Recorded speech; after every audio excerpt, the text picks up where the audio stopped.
Esta es la historia de cómo una idea europea de simplicidad extrema viajó a través del océano para transformar la vida de millones de familias en Colombia. Cuenta la travesía de Michel Olmi, un hombre con visión matemática que, observando el éxito de los modelos de descuento en Alemania, decidió desafiar a los gigantes del comercio minorista en Sudamérica. Es un relato sobre la eliminación de lo innecesario, la lucha contra los precios altos y cómo una tienda sin lujos, con cajas de cartón en los estantes, logró conquistar los barrios populares y cambiar para siempre la forma en que un país entero hace su mercado. Para entender el nacimiento de la cadena de tiendas que revolucionaría el consumo en Colombia, es necesario mirar mucho antes del primer local en Antioquia.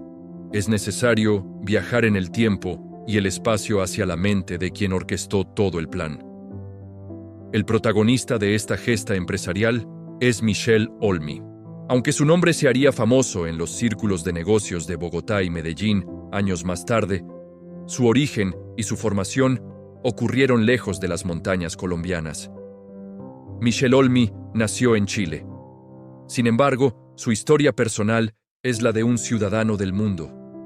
Alguien que desde muy joven aprendió a adaptarse a diferentes culturas y realidades económicas.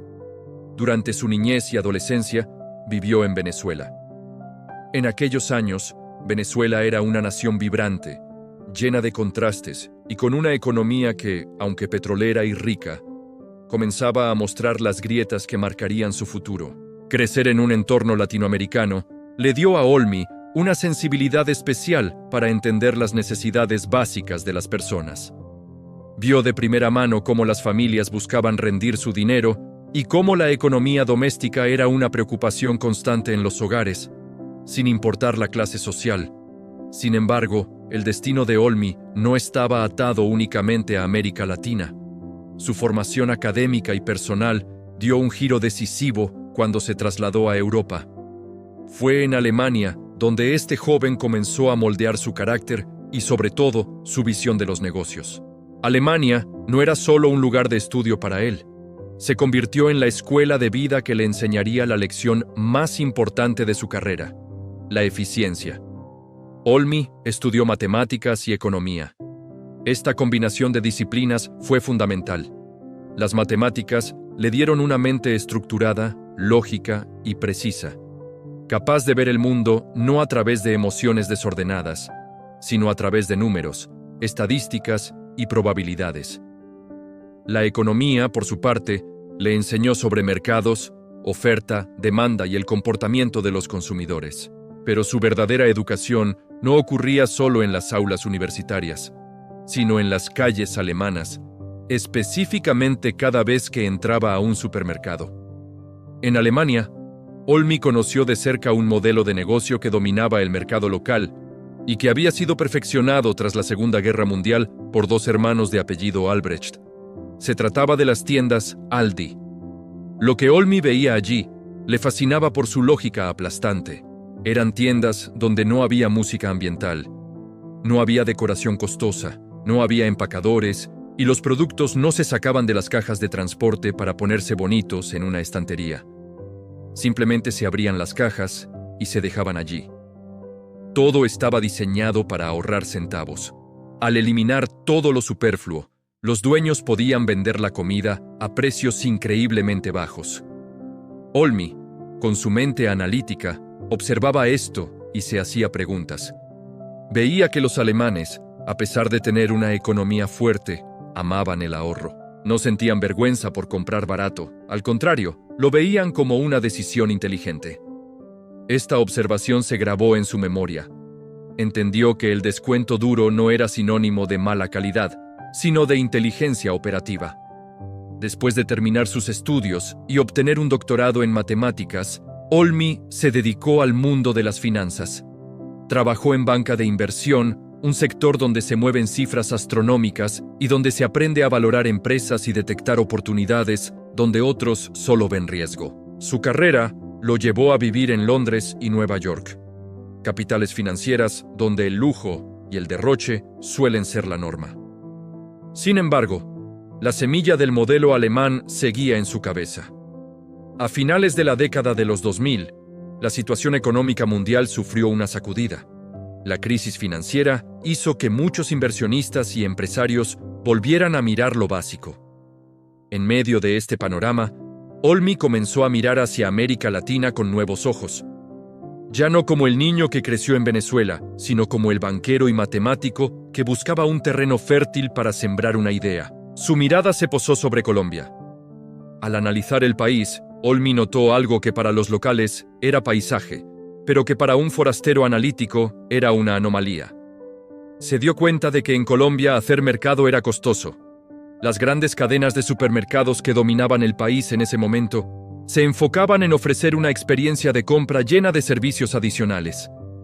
Ofrecían puntos, rifas, ambientes muy iluminados, pasillos amplios y una variedad de marcas abrumadora. Todo eso costaba dinero, y ese costo se trasladaba al precio final que pagaba la señora que iba a comprar el arroz y el aceite. Olmi vio los márgenes de ganancia de estas grandes cadenas colombianas y los comparó con los de las tiendas de descuento en Europa. La diferencia era abismal. En Colombia, los precios de los alimentos básicos eran altos en comparación con el ingreso promedio de la gente.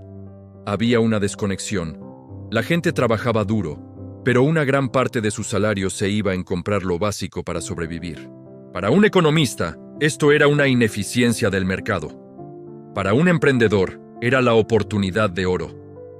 La idea comenzó a tomar forma. Traer el modelo de descuento duro, el modelo alemán, a las tierras colombianas. Pero no sería fácil. Olmi no tenía experiencia operativa manejando supermercados. Él era un hombre de números y finanzas, no un tendero. Sabía que necesitaba adaptar el concepto. No podía simplemente copiar y pegar lo que hacían en Alemania. Tenía que entender al consumidor colombiano. El empresario sabía que para lograr esto necesitaba capital. El dinero propio no era suficiente para la escala que él imaginaba. Su visión no era abrir una tiendita de barrio, sino crear una red que pudiera competir con los gigantes establecidos. Así nació Coba International Group. Olmi utilizó sus contactos en el mundo financiero y su capacidad de persuasión para convencer a inversionistas extranjeros de que poner su dinero en Colombia, en un negocio de venta de arroz y atún barato, era una buena idea. Muchos eran escépticos. Le decían que el colombiano era un consumidor aspiracional, que le gustaban las marcas reconocidas, las que salían en televisión. Le decían que a la gente no le gustaría entrar a una tienda que pareciera una bodega, que sentirían que estaban comprando productos de mala calidad. Le advertían que las marcas propias, esas que no tienen publicidad y llevan el nombre de la tienda o un nombre desconocido, no tenían buena fama en el país. Pero Olmi confiaba en las matemáticas. Sabía que, al final del día, el bolsillo manda. Si lograba ofrecer un producto de calidad igual o superior a la marca líder, pero a un precio 30 o 40% más bajo, la gente cambiaría sus hábitos. La lealtad a una marca dura hasta que aparece una opción que cuida mejor el salario de la familia. Con esta convicción, Olmi decidió que su laboratorio de pruebas no sería la capital, Bogotá. Eligió Antioquia. La región de Antioquia y su capital, Medellín, son conocidas por tener consumidores exigentes, muy arraigados a sus tradiciones y con un sentido del comercio muy agudo. Si el modelo funcionaba con los paisas, como se les conoce a los habitantes de esta región, funcionaría en cualquier lugar. Además, la logística en esa zona le permitía empezar de forma controlada. Corría el año 2009. Olmi y su pequeño equipo inicial, que incluía a personas de su entera confianza y expertos en logística que se sumaron al sueño, comenzaron a buscar locales. No buscaban las avenidas principales donde los arriendos costaban miles de dólares. Buscaban locales en barrios residenciales, en zonas de alto tráfico peatonal, lugares donde vivía la gente trabajadora. La premisa era la austeridad absoluta. Olmi tenía claro que cada peso que gastara en decoración era un peso que tendría que cobrarle al cliente. Por eso, el diseño de las tiendas se definió desde el principio con una rigurosidad monacal. El piso sería de cemento pulido o baldosa barata, las paredes blancas sin adornos, la iluminación básica con tubos fluorescentes. No habría aire acondicionado centralizado si no era estrictamente necesario, solo ventiladores. No habría música. No habría impulsadoras ofreciendo muestras gratis. Pero el reto más grande no era el local, sino los productos. Para que el modelo funcionara, Olmi no podía vender las mismas marcas que vendían los demás. Si vendía la gaseosa famosa o el detergente que todos conocían, tendría que competir por precio con los gigantes que compraban volúmenes masivos, y perdería. La estrategia, inspirada en Aldi, era desarrollar marcas propias. Aquí comenzó un trabajo silencioso de investigación. El equipo de Olmi tuvo que salir a buscar proveedores. Necesitaban fábricas colombianas que tuvieran capacidad de producción ociosa, o empresas que quisieran crecer, pero no tuvieran el músculo financiero para hacer publicidad. Olmi les ofrecía un trato. Yo te compro grandes cantidades y te pago rápido, algo raro en el comercio, donde se suele pagar a 90 días. Pero tú me vendes el producto bajo mi marca y al precio más bajo posible, sin gastar en empaques lujosos ni en mercadeo. Fue un proceso de convencer a la industria nacional. Muchos proveedores tenían miedo de que, al venderle a este nuevo jugador, las grandes cadenas los castigaran. Sin embargo, la promesa de pago puntual y volumen constante fue muy atractiva. Así empezaron a nacer las marcas que luego llenarían los estantes de estas nuevas tiendas. Nombres que nadie conocía, diseñados en una oficina, pero que debían contener productos de alta calidad. Olmi era obsesivo con la calidad. Sabía que el precio bajo atraería al cliente la primera vez, pero solo la calidad lo haría volver. Si el cliente compraba un paquete de galletas barato y sabían mal, nunca regresaría. Por eso, se hacían pruebas a ciegas. Comparaban sus productos incógnitos con los líderes del mercado. Si el producto de Olmi no sabía igual o mejor que el líder, no salía a la venta. Mientras preparaban la apertura, Olmi también definía la cultura interna de la empresa. Al igual que las tiendas, la estructura corporativa debía ser delgada. Nada de oficinas lujosas para los gerentes, nada de carros corporativos ni viajes en primera clase. La cultura del ahorro debía permear desde el dueño hasta el cajero. De hecho, el rol del empleado de tienda se diseñó para ser polifuncional. En los supermercados tradicionales había una persona para cobrar, una para empacar, una para surtir los estantes, una para limpiar y una para seguridad. En el modelo de Olmi, la misma persona haría todo. Si no había gente en la caja, el empleado estaba surtiendo o limpiando. Esto permitía tener una nómina muy reducida, lo que nuevamente se traducía en menores precios. El nombre de la tienda también debía ser simple. No podía ser algo rimbombante. Se eligió D1, una letra y un número. Corto, fácil de recordar, fácil de pronunciar y barato de imprimir en los avisos. El color rojo fue el elegido para el logo. Un color que llama la atención y denota urgencia y vitalidad. El ambiente previo a la apertura de la primera tienda en Itagüí, un municipio vecino a Medellín, era de tensión y expectativa. Nadie sabía realmente qué iba a pasar. Los estudios de mercado decían una cosa, pero la realidad de la calle podía ser otra. ¿Entendería la señora de la casa por qué no le daban bolsas plásticas gratis? En esa época, en Colombia, era impensable ir al mercado y que no te empacaran todo en docenas de bolsas. D1 iba a cobrar las bolsas o pedirle a la gente que usara las cajas de cartón vacíos que quedaban de los productos. Era un cambio cultural enorme. Olmi se mantuvo firme. Sabía que ceder en esos detalles pequeños destruiría el modelo. Las bolsas costaban dinero y contaminaban. Si las regalaban, tenían que subir el precio del arroz. La ecuación era simple para el matemático, pero difícil de digerir para el público acostumbrado al servicio excesivo. Los días previos a ese debut, en 2009, fueron de ajustes finales. Los camiones llegaban con las primeras cajas de productos. No eran miles de referencias. Mientras un supermercado normal podía tener 10.000 tipos de productos diferentes, D1 empezaría con unos 500 o 600. Solo lo básico: aceite, arroz, granos, papel higiénico, detergente, leche, atún. Se aplicaba la regla del 80-20, vender el 20% de los productos que la gente consume el 80% del tiempo. Si alguien quería una salsa exótica o un queso importado de Francia, D1 no era su lugar. Pero si quería que el sueldo le alcanzara para comer todo el mes, ese era el sitio. El empresario revisaba los números una y otra vez. La inversión inicial había sido considerable, traída en dólares y convertida a pesos para montar la operación logística, alquilar las bodegas y adecuar los primeros puntos. El riesgo era alto. Estaban desafiando a grupos empresariales que llevaban 100 años en el mercado y que tenían un poder inmenso. Olmi era un David contra varios Goliaths, pero tenía una onda muy poderosa: la eficiencia extrema.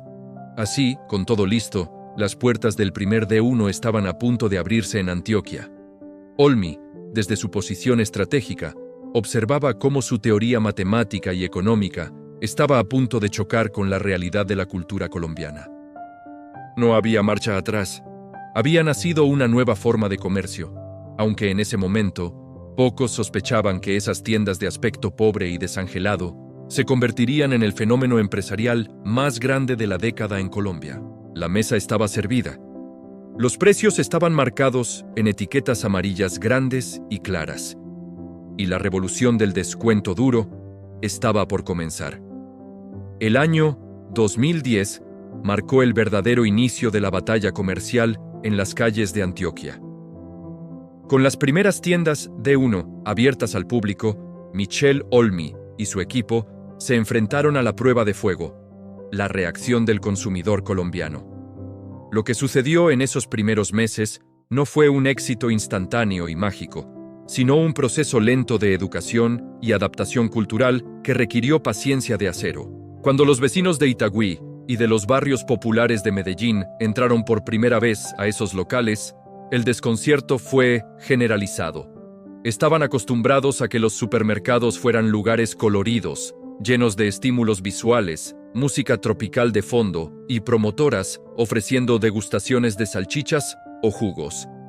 Al entrar a un D1, se encontraban con el silencio.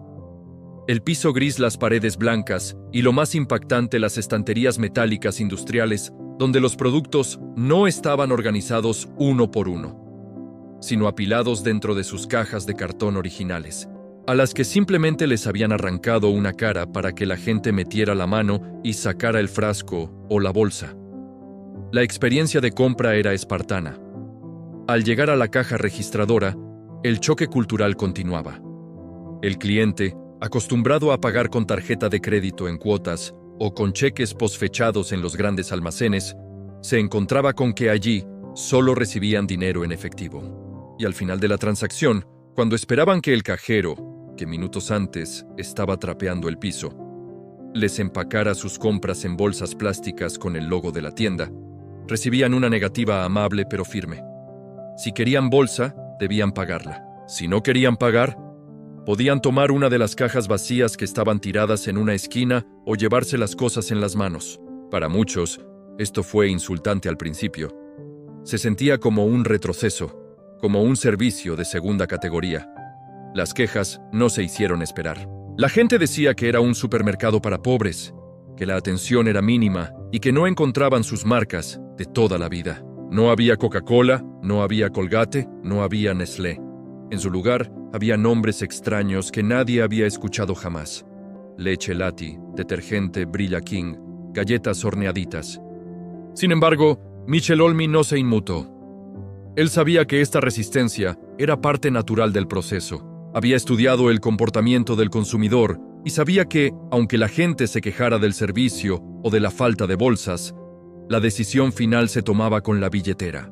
Y ahí es donde su modelo era imbatible. Poco a poco, la curiosidad venció al prejuicio.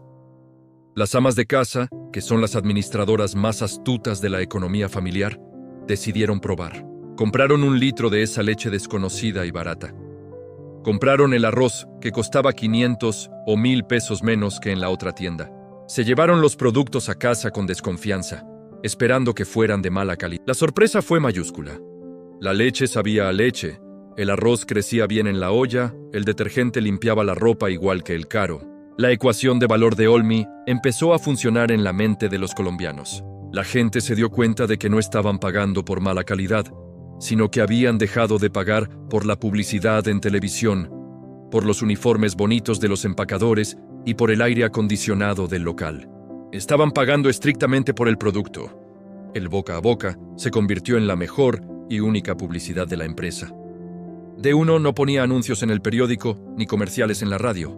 No gastaban un solo dólar en mercadeo tradicional.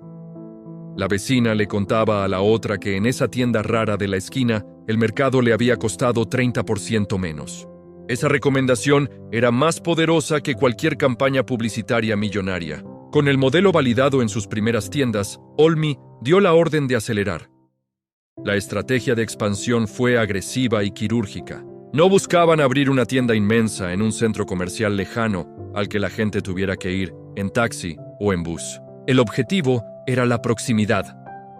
Querían estar en el barrio, a la vuelta de la esquina, para que la gente pudiera ir caminando y comprarlo del día o la semana sin gastar en transporte. El equipo de expansión inmobiliaria trabajaba a marchas forzadas. Buscaban locales de tamaños medianos, de entre 200 y 300 metros cuadrados, que fueran fáciles de remodelar y baratos de arrendar. No compraban los locales, los alquilaban a largo plazo para no inmovilizar capital en ladrillos. El dinero debía usarse para comprar mercancía y abrir más puntos, no para ser dueños de bienes raíces. A medida que D1 se multiplicaba por las laderas de Medellín y los municipios de Antioquia, los competidores tradicionales empezaron a mirar con recelo. Al principio, los grandes del comercio minorista, como el Grupo Éxito, miraron a D1 por encima del hombro. Pensaron que era una moda pasajera, un negocio informal, que no soportaría la complejidad logística de crecer. Creían que el consumidor colombiano, aspiracional y marquero, se cansaría de la austeridad y volvería al lujo de los hipermercados. Subestimaron profundamente la inteligencia del comprador y la necesidad de ahorro de la población. Mientras la competencia dormía en sus laureles, Olmi enfrentaba sus propios desafíos internos. Crecer rápido costaba mucho dinero. Cada nueva tienda requiere inventario, adecuaciones y personal. El flujo de caja que generaban las ventas era bueno, porque vendían en efectivo y pagaban a los proveedores a plazos, generando un ciclo financiero positivo. Pero no era suficiente para la velocidad que Olmi tenía en mente. Él quería copar el mercado antes de que otros copiaran su idea. Fue entonces cuando la visión de Olmi se cruzó con el interés de uno de los grupos económicos más poderosos de Colombia, el Grupo Santo Domingo. A través de su brazo de inversiones, Valorem, este conglomerado siempre estaba buscando negocios disruptivos. Valorem vio en Cova International Group, la empresa matriz de D1, un potencial gigantesco. Vieron lo mismo que Olmi había visto años atrás en Alemania. Un modelo eficiente, escalable y resistente a las crisis económicas. En el año 2011, Valorem hizo su primera jugada. Compraron una participación minoritaria en la empresa. Con el dinero en la cuenta, la expansión salió de Antioquia. El siguiente objetivo fue el eje cafetero, una región vecina con una cultura de consumo similar. Las tiendas empezaron a aparecer en Manizales, Pereira y Armenia. La mancha roja del logo de D1 se iba extendiendo por el mapa. Sin embargo, el crecimiento trajo consigo un reto logístico monumental. No es lo mismo abastecer 10 tiendas en una sola ciudad que abastecer 100 tiendas en 4 departamentos diferentes. Los camiones tenían que viajar más lejos. Las carreteras colombianas, famosas por su difícil topografía montañosa, ponían a prueba la eficiencia del transporte. Olmi y su equipo tuvieron que invertir en centros de distribución, conocidos como CEDI. Estos centros eran el corazón palpitante del negocio. Eran bodegas inmensas y tecnificadas, donde llegaban los productos de los proveedores industriales. Allí se organizaban y se despachaban hacia las tiendas. La precisión debía ser milimétrica. En el modelo de descuento duro, no hay bodegas grandes en las tiendas. Lo que llega en el camión va casi directo al piso de venta. Si el camión falla o se retrasa, la tienda se queda vacía y se pierden ventas. La logística se convirtió en la obsesión diaria de la empresa. Para el año 2012, D1 ya tenía más de 100 tiendas. El impacto en la canasta familiar era innegable. Los estudios de mercado empezaron a mostrar un fenómeno interesante. D1 no solo estaba atrayendo a los estratos bajos, como se pensaba inicialmente. Gente de estratos medios y altos también empezaba a comprar allí. Llegaban en sus carros, a veces con cierta timidez, a comprar los productos de limpieza, el papel higiénico y los enlatados. El ahorro es un lenguaje universal que entienden tanto el rico como el pobre. Olmi había logrado romper la barrera de clase social a través del precio y la calidad. Fue en este punto donde la relación con los proveedores se consolidó. Las pequeñas y medianas empresas colombianas que habían apostado por fabricar las marcas propias de D1 estaban creciendo como la espuma. Una fábrica de galletas que antes operaba al 50% de su capacidad, ahora tenía que trabajar 3 turnos, 24 horas al día, para cumplir con los pedidos de D1. Se estaba generando un ecosistema industrial alrededor de la cadena. Olmi no solo estaba creando una empresa de comercio, estaba reactivando sectores de la industria nacional que habían estado estancados. Pero no todo era color de rosa. El éxito atrae imitadores. Al ver que el modelo funcionaba y que le estaba quitando una tajada significativa del mercado a los grandes, otros empresarios empezaron a hacer cuentas. Se dieron cuenta de que la barrera de entrada no era tan alta como pensaban. No se necesitaba tecnología de la NASA para montar una tienda de descuento. Se necesitaba disciplina y una buena red de proveedores. Empezaron a surgir rumores de competidores que querían copiar el modelo exacto de D1. Olmi, siempre calculador, sabía que la competencia llegaría tarde o temprano. Su respuesta no fue blindarse o esconderse, sino correr más rápido. La meta era llegar a Bogotá, la capital, el mercado más grande y complejo del país, con 8 millones de habitantes. Entrar a Bogotá era entrar a las grandes ligas. Allí la competencia era feroz, los arriendos eran mucho más costosos y el tráfico hacía de la logística una pesadilla. Pero antes de dar el gran salto a la capital, hubo cambios en la estructura de poder. La participación de Valorem en la empresa fue aumentando. Los inversionistas originales y el mismo Olmi empezaron a ver cómo su bebé crecía y requería más y más capital, lo que implicaba diluir su participación accionaria o vender partes de la empresa. Es la paradoja del emprendedor exitoso. Para que tu creación alcance su máximo potencial, a veces tienes que ceder el control. A pesar de los movimientos corporativos, en las oficinas de los abogados, en las tiendas, la filosofía seguía intacta. Los empleados, vestidos con sus camisetas sencillas, seguían siendo multifuncionales. Un día descargaban el camión, al otro cobraban en la caja. Esta polivalencia permitía pagar salarios justos y mantener los costos laborales bajo control. Olmi insistía mucho en la eficiencia del personal. No quería gente ociosa. Cada minuto pagado debía ser un minuto productivo. Las marcas propias de D1 ya empezaban a tener fanáticos. La gente ya no decía, voy a comprar leche, decía, voy a comprar leche Lati. Se había creado una fidelidad a la marca que nadie había previsto. Incluso empezaron a aparecer foros en Internet y grupos en redes sociales donde la gente recomendaba qué productos de D1 eran buenos y cuáles eran copias exactas de los famosos. Se generó una especie de culto al ahorro inteligente. El catálogo de productos también empezó a refinarse. Aunque la premisa era mantener pocas referencias, Olmi y su equipo escuchaban al cliente. Introdujeron productos de temporada, algunos importados que conseguían a muy buen precio en el mercado internacional, como vinos españoles o chocolates alemanes, que se vendían a precios ridículamente bajos comparados con los supermercados gourmet. Esto le dio un toque de sofisticación al descuento duro. La gente sentía que podía darse un lujo sin gastar mucho. Hacia el año 2013 y 2014, D1 ya no era una curiosidad antioqueña. Las grandes superficies tuvieron que empezar a reaccionar, creando sus propias marcas de bajo costo o bajando precios. Pero su estructura de costos pesada no les permitía competir de igual a igual. D1 era un barco ligero y rápido. Los hipermercados eran transatlánticos lentos y costosos de maniobrar. El escenario estaba listo para la siguiente fase. Michel Olmi había demostrado que su tesis matemática era correcta. Colombia estaba hambrienta de eficiencia. Había logrado adaptar el modelo alemán al trópico, tropicalizando el descuento duro sin perder su esencia. Pero la ambición de Olmi no se detenía ahí. Él sabía que el modelo podía replicarse aún más y que había espacio para más innovaciones.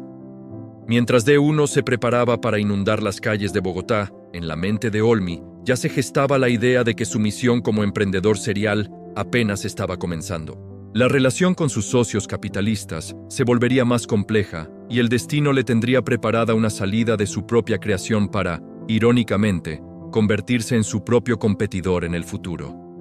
La tienda de las cajas de cartón y el piso de cemento había llegado para quedarse, transformando para siempre la canasta familiar de millones de personas. Pero la historia de negocios de Michel Olmi estaba a punto de dar un giro dramático, donde el éxito empresarial se mezclaría con las decisiones corporativas frías y calculadoras de los grandes fondos de inversión. Para el año 2014, Cova International Group, la casa matriz de tiendas D1, ya no era el emprendimiento audaz de un grupo de forasteros. Se había transformado en una maquinaria corporativa de alto nivel. La visión matemática de Michel Olmi había demostrado ser un éxito rotundo, y eso atrajo definitivamente la atención total de los grandes capitales. El grupo Valorem, propiedad de la familia Santo Domingo, uno de los clanes más ricos e influyentes de Colombia, decidió que ya no quería ser solo un pasajero en este viaje. Quería conducir el vehículo. La dinámica interna de la empresa comenzó a cambiar. Cuando un fondo de inversión o un grupo empresarial de tal magnitud toma el control, las prioridades suelen ajustarse. Se busca la estandarización absoluta, se minimizan los riesgos y se establecen procesos burocráticos que aseguran el control, aunque a veces sacrifiquen la agilidad que caracteriza a los fundadores. Michel Olmi, un hombre de acción, creación y riesgo calculado, se encontró en una encrucijada. Su bebé había crecido y ahora tenía tutores poderosos que querían llevarlo por un camino de institucionalización masiva. En el mundo de los negocios hay dos tipos de empresarios: los que crean empresas para dirigirlas hasta el día de su muerte y heredarlas a sus nietos, y los emprendedores seriales que disfrutan el caos del nacimiento y el crecimiento inicial, pero se aburren o se sienten limitados con la estabilidad de la madurez corporativa. Olmi parecía pertenecer al segundo grupo. Además, la oferta sobre la mesa era tentadora. Valorem y otros inversionistas institucionales, como Capital Group, estaban dispuestos a comprar la participación restante para consolidar su dominio sobre la cadena de descuento más grande del país. Así, en un movimiento que sacudió los cimientos del comercio minorista, se concretó la salida de Michel Olmi de la empresa que él mismo había soñado y construido. Vendió sus acciones. La transacción fue millonaria, cifrada en decenas de millones de dólares. Olmi salió de D1 con una fortuna en el bolsillo y la satisfacción de haber cambiado la historia del consumo en Colombia. Para muchos, este sería el momento de retirarse a una isla privada o dedicarse a dar conferencias. Pero la mente del matemático no descansaba. La salida de Olmi marcó el inicio de una nueva era para D1. Bajo el control total de Valorem, la cadena activó un plan de expansión agresivo y metódico. El objetivo ya no era solo abrir tiendas, sino dominar cada rincón de la geografía nacional. Se inyectaron capitales masivos para fortalecer la logística. Se construyeron nuevos centros de distribución gigantescos en regiones estratégicas como la costa atlántica y el Valle del Cauca. La meta era clara: que no hubiera un solo municipio mediano en Colombia sin una tienda D1. D1 se volvió omnipresente. En Bogotá, las tiendas aparecían como hongos después de la lluvia. En una misma calle podía haber dos tiendas, una a cada extremo. La estrategia era saturar el mercado para bloquear la entrada de competidores. La eficiencia operativa se llevó al extremo. Los sistemas de inventario se perfeccionaron para que nunca faltara lo básico. Se negociaron acuerdos aún más duros con los proveedores, aprovechando que ahora D1 tenía el sartén por el mango debido a su volumen de ventas monstruoso. Sin embargo, el mercado no se quedaría quieto. Mientras D1 consolidaba su imperio bajo la bandera roja, una amenaza silenciosa se gestaba en las sombras, y tenía un nombre conocido detrás. Michel Olmi no se había ido de Colombia para siempre. Había firmado cláusulas de no competencia, como es usual en estos negocios, pero su pasión por el modelo de descuento duro seguía intacta. Olmi sabía que el mercado colombiano todavía tenía mucho espacio. D1 había hecho el trabajo difícil de educar al consumidor, pero apenas cubría una fracción de la demanda potencial. En febrero del año 2016, apenas un tiempo después de su salida de D1, el mercado recibió una noticia bomba. Una nueva cadena de tiendas de descuento duro abría sus puertas. Se llamaba Justo y Bueno. El nombre era una declaración de principios, evocando equidad y calidad. Pero lo que realmente sorprendió a la industria no fue el nombre, sino quiénes estaban detrás y cómo se veía. Justo y Bueno era, en esencia, una evolución del modelo D1, creada por el mismo hombre que fundó D1. Michel Olmi, junto con algunos de sus antiguos socios y colaboradores leales que también habían salido de Cova, fundó Reeve Group. Con esta nueva plataforma, lanzaron la competencia directa de su antigua creación. Para el consumidor desprevenido, las similitudes eran evidentes y confusas. Las tiendas Justo y Bueno también tenían locales sencillos, productos exhibidos en cajas de cartón, marcas propias desconocidas y precios bajos. La diferencia visual era el color. Mientras D1 era rojo, Justo y Bueno apostó por una paleta de colores que incluía el verde, sugiriendo frescura. La aparición de Justo y Bueno desató lo que la prensa económica llamó la guerra del hard discount. Fue una batalla campal por el bolsillo de los colombianos. D1, ahora el gigante establecido propiedad de Valorem, se vio obligado a defender su territorio contra su propio creador. La competencia se volvió feroz. Si D1 abría una tienda en una esquina, Justo y Bueno buscaba un local en la cuadra de enfrente. Esta rivalidad benefició enormemente al consumidor. Los precios bajaron aún más. Ambas cadenas se esforzaron por mejorar su oferta. D1, sintiendo la presión, comenzó a diversificar un poco más su portafolio. Empezaron a aparecer productos de aseo personal más variados, snacks y bebidas nuevas. La calidad de las marcas propias se convirtió en el arma principal. Si la leche de D1 era buena, la de Justo y Bueno tenía que ser mejor o más barata. Pero la guerra no era solo entre dos. Un tercer actor, de origen internacional, había entrado al baile un poco antes y ahora cobraba fuerza. El grupo portugués Jerónimo Martins había lanzado sus tiendas Ara. Aunque compartían la filosofía del descuento, Ara tenía un enfoque ligeramente diferente. Con un poco más de color, una sección de panadería fresca que atraía a los clientes por el olfato y un modelo de cercanía muy fuerte en los barrios.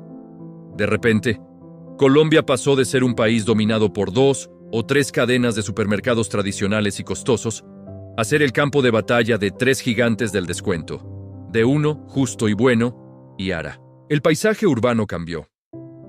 En los barrios populares, en las zonas comerciales y hasta en los sectores exclusivos, los letreros de estas 3 marcas se volvieron parte del mobiliario urbano.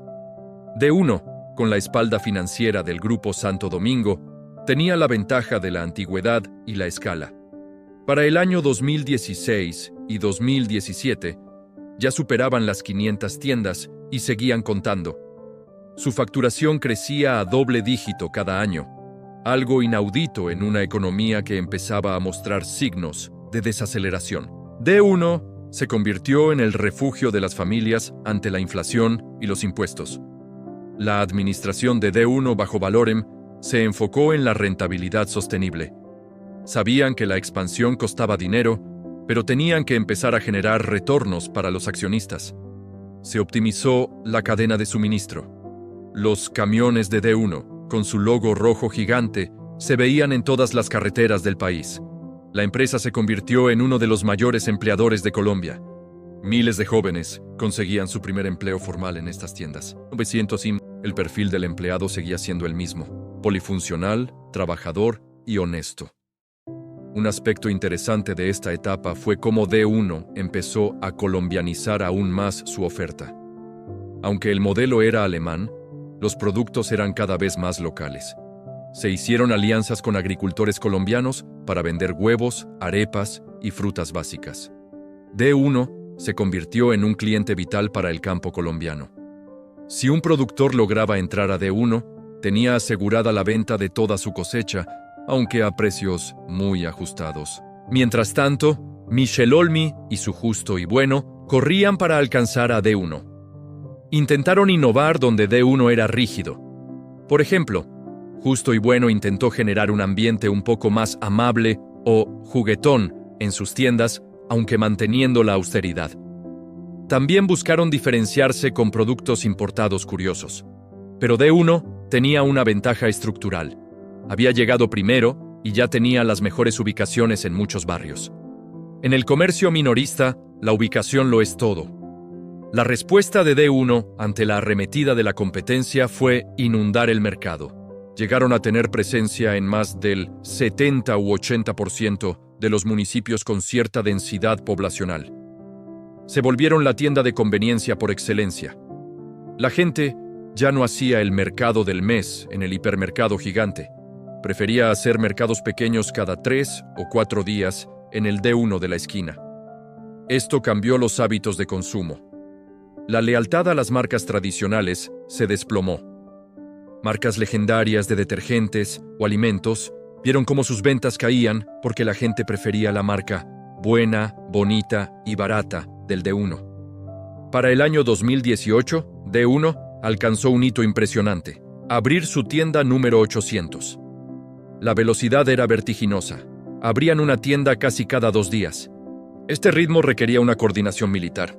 Los equipos de búsqueda de locales, los abogados que revisaban contratos, los arquitectos que adecuaban los espacios y los equipos de recursos humanos que contrataban y capacitaban personal, trabajaban sin descanso. El éxito de D1 obligó a los supermercados tradicionales, como Éxito y Olímpica, a transformarse. Tuvieron que crear precios insuperables, pasillos de ofertas y marcas propias más agresivas para no perder a todos sus clientes. El efecto D1 había logrado bajar el costo de vida en Colombia, algo que ninguna política gubernamental había logrado con tanta eficacia. Los economistas empezaron a estudiar el fenómeno. Se dieron cuenta de que la presencia de un D1 en un barrio obligaba a todos los demás comercios a bajar sus precios para competir, beneficiando a toda la comunidad. Sin embargo, el crecimiento masivo trajo nuevos problemas. La gestión de recursos humanos se volvió compleja con miles de empleados dispersos por el país. Mantener la cultura de honestidad y eficiencia era un reto. También surgieron desafíos logísticos en las zonas más apartadas de Colombia, donde las carreteras son precarias. Llevar un litro de leche a un precio bajo a un pueblo en la selva o en la montaña profunda costaba mucho en transporte, pero D1 mantenía su política de precios nacionales casi uniformes, subsidiando unas zonas con otras. En medio de esta vorágine, la figura de Michel Olmi seguía siendo relevante, pero ahora como el rival a vencer. Olmi, desde la vereda de enfrente, observaba cómo su primera creación, D1, se había convertido en un gigante imposible de derribar fácilmente. Su nueva apuesta, Justo y Bueno, crecía rápido, pero enfrentaba problemas de flujo de caja y dolores de crecimiento que D1 ya había superado años atrás gracias al músculo financiero de Valorem. La historia de D1 en esta etapa es la historia de la institucionalización del éxito. Ya no dependían de la intuición de un fundador, sino de la estrategia de una junta directiva corporativa. Se tomaron decisiones clave, como empezar a aceptar otros medios de pago de manera gradual, aunque el efectivo seguía siendo el rey para evitar las comisiones bancarias. Se estudió al cliente con Big Data y análisis avanzados. Sabían exactamente qué día se vendía más papel higiénico y en qué barrios se consumía más atún. D1 se había convertido en una vaca lechera para sus dueños. un término de negocios que describe una empresa con una gran cuota de mercado en una industria madura que genera mucho efectivo. Ese dinero permitía a Valorem reinvertir en otros negocios y seguir fortaleciendo la red. Hacia el final de la década, D1 se acercaba a la mítica cifra de 1,000 tiendas. Se había convertido en la cadena con más puntos de venta en la historia de Colombia, superando en número de locales a cualquier otro competidor, incluyendo bancos y farmacias. Era una red capilar que llegaba al corazón de la sociedad colombiana. Habían democratizado el consumo. Productos que antes eran considerados lujos menores, como ciertos tipos de quesos, jamones curados o vinos, ahora estaban en la mesa de los obreros y las empleadas domésticas gracias a los precios de D1 y sus marcas propias importadas. Pero el mundo estaba a punto de enfrentar una prueba que nadie, ni el modelo matemático de Olmi, ni los planificadores estratégicos de Valorem, habían previsto. Una crisis global se avecinaba en el horizonte con la llegada del año 2020. Una situación que pondría a prueba la resistencia de las cadenas de suministro y la importancia vital de estas tiendas de barrio. D1 estaba a punto de enfrentar su examen más difícil, ser un servicio esencial en medio de una parálisis mundial. La solidez construida durante la guerra de los descuentos sería fundamental para lo que vendría. El amanecer de la nueva década trajo consigo un desafío que ningún plan de negocios había contemplado. En marzo del año 2020, el mundo se detuvo. La pandemia llegó a Colombia y con ella el encierro obligatorio. Las calles quedaron desiertas, los centros comerciales cerraron sus puertas y el miedo se apoderó de la población. Sin embargo, en medio de la incertidumbre, hubo luces que permanecieron encendidas, las de los supermercados y tiendas de abastecimiento básico.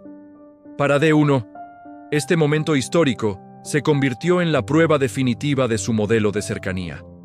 Mientras las grandes superficies, ubicadas en enormes centros comerciales, veían caer su tráfico porque la gente tenía prohibido o temía desplazarse grandes distancias, las tiendas D1 estaban ahí, en el barrio, a pocos metros de las casas. La restricción de movilidad jugó a favor de la estrategia que Michel Olmi había diseñado una década atrás y que el grupo Valorem había expandido con disciplina militar. La gente necesitaba comida, necesitaba artículos de aseo y necesitaba que estuvieran cerca. Durante los meses más duros del confinamiento, las ventas de D1 se dispararon. La cadena de suministro, diseñada para ser simple y eficiente, demostró ser robusta. Al tener pocas referencias de productos, era más fácil mantener los estantes llenos de arroz, frijoles, aceite y papel higiénico que para un hipermercado que debía gestionar miles de códigos diferentes. Los camiones rojos siguieron rodando por las carreteras vacías de Colombia, abasteciendo a una población ansiosa.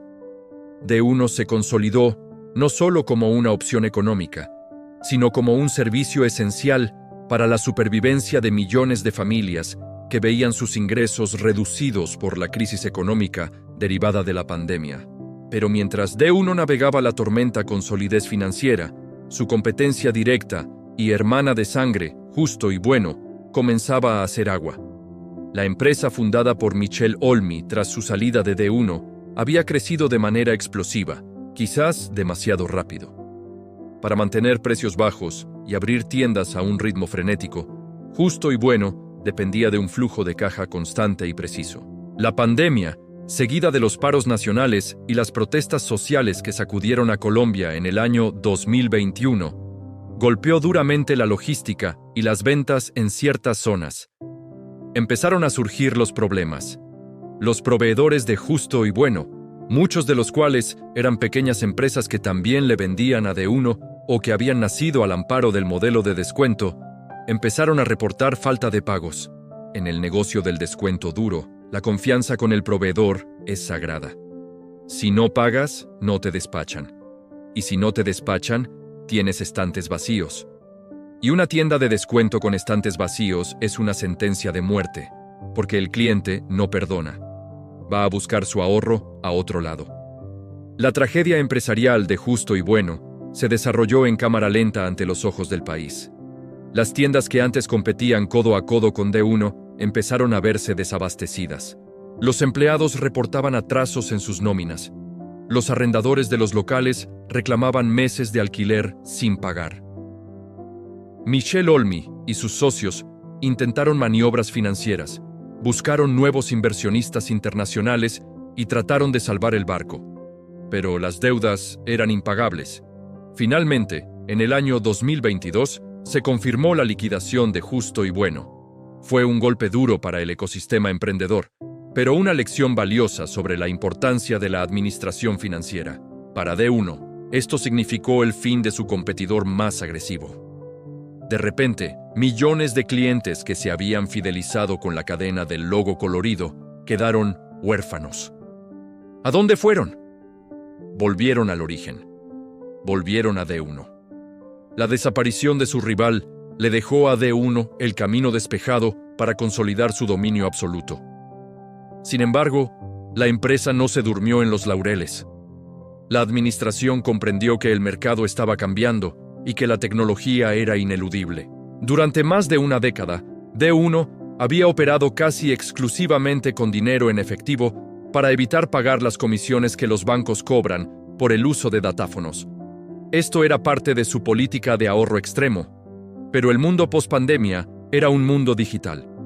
La gente quería pagar con tarjetas débito, crédito y aplicaciones móviles. D1 tuvo que ceder ante la modernidad, pero lo hizo a su manera. Empezaron a implementar pagos electrónicos de forma gradual, negociando duramente con las entidades financieras para no perder margen de ganancia. Este cambio, aunque parezca menor, fue la llave que abrió la puerta a un nuevo segmento de consumidores.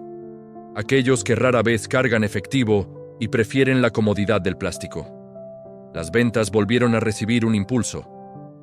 Hacia el año 2023, las cifras de D1 eran mareantes.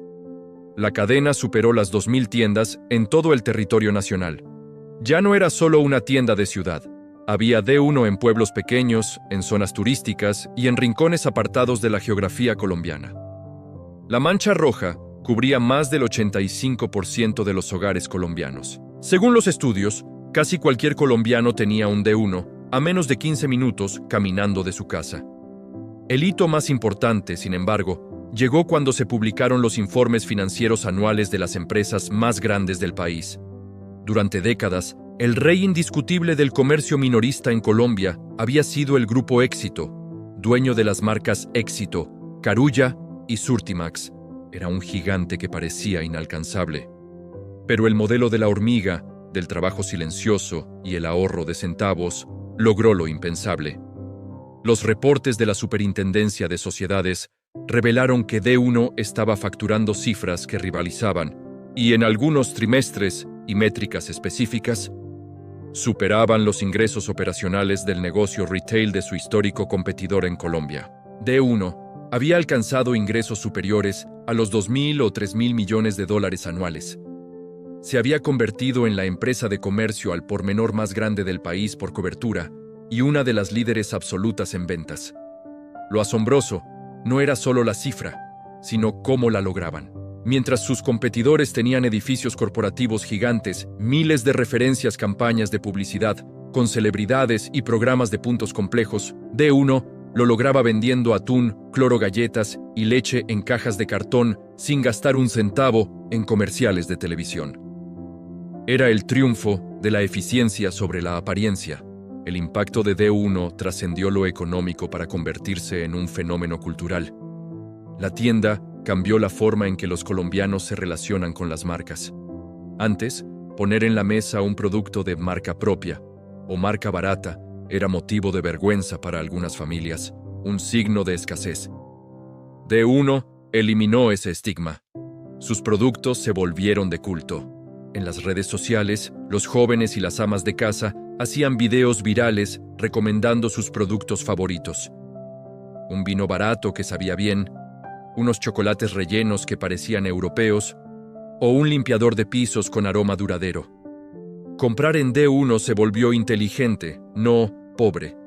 Además, la empresa se convirtió en un motor de desarrollo industrial. Se estima que más del 90% de los productos que vende D1 son hechos en Colombia. Esto significa que detrás de cada tienda hay cientos de fábricas nacionales, desde grandes industrias hasta medianas empresas familiares, que crecieron al ritmo de la cadena. Agricultores que antes perdían sus cosechas por falta de compradores encontraron en D1 un canal seguro para vender aguacates, huevos o panela, siempre y cuando cumplieran con los estrictos estándares de calidad y precio. La empresa también maduró en su responsabilidad social. Dejaron de ser los chicos nuevos y rebeldes para ser una institución. Empezaron a preocuparse más por la sostenibilidad, mejorando sus procesos de reciclaje y optimizando sus rutas de transporte para reducir la huella de carbono. Aunque el modelo de cero bolsas regaladas fue criticado al inicio, terminó educando a todo un país sobre la necesidad de llevar su propia bolsa reutilizable al mercado, una práctica ecológica que hoy es la norma. Hoy en día, entrar a un D1 es una experiencia idéntica en Leticia, en el Amazonas, que en el norte de Bogotá. La estandarización es perfecta. El cliente sabe exactamente qué va a encontrar y cuánto le va a costar. No hay sorpresas. Esa previsibilidad, en un país económicamente volátil como Colombia, genera una tranquilidad inmensa en el consumidor. Saber que con un billete de cierta denominación se puede comprar el almuerzo y la cena es un alivio para la clase trabajadora. El legado de Michel Olmi, el matemático que vio en Colombia lo que los colombianos no veían, quedó impreso en cada esquina del país, aunque él ya no sea el dueño. Su idea, ejecutada y potenciada por el capital nacional, demostró que no se necesita lujo para generar valor. La historia de D1 es la historia de cómo se derribaron los mitos del comercio. Se decía que al colombiano le gustaba que lo atendieran como rey, que le empacaran y le sonrieran. D1 demostró que al colombiano lo que más le importa es que no le metan la mano al bolsillo innecesariamente.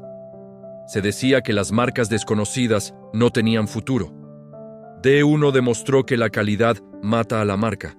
Al final, esta empresa no solo vendió alimentos baratos, vendió tiempo y calidad de vida, al permitir que una familia ahorrara un 20 o un 30% en su mercado mensual, le estaba regalando dinero para pagar la educación de los hijos, para mejorar su vivienda o simplemente para tener un respiro a fin de mes. Hoy, cuando uno camina por cualquier barrio de Colombia, desde los más humildes hasta los más acomodados, es inevitable ver el letrero rojo con letras blancas. Adentro, el piso sigue siendo gris, las luces siguen siendo blancas y los productos siguen estando en cajas de cartón. No hay música, no hay adornos. Solo hay comercio en su estado más puro. Alguien que vende algo bueno a un precio justo a alguien que lo necesita. Y quizás esa sea la gran enseñanza que deja esta historia, una verdad que aplica para los negocios y para la vida misma. A veces, nos complicamos llenando nuestra existencia de adornos, de ruido, de apariencias y de costos innecesarios, pensando que eso es lo que da valor. Pero el verdadero éxito, el que perdura y transforma realidades, suele encontrarse en la simplicidad, en eliminar lo que sobra y concentrarse obsesivamente en lo esencial. Porque cuando te quitas el peso de lo superfluo, es cuando realmente puedes volar alto y llegar a donde nadie más ha llegado.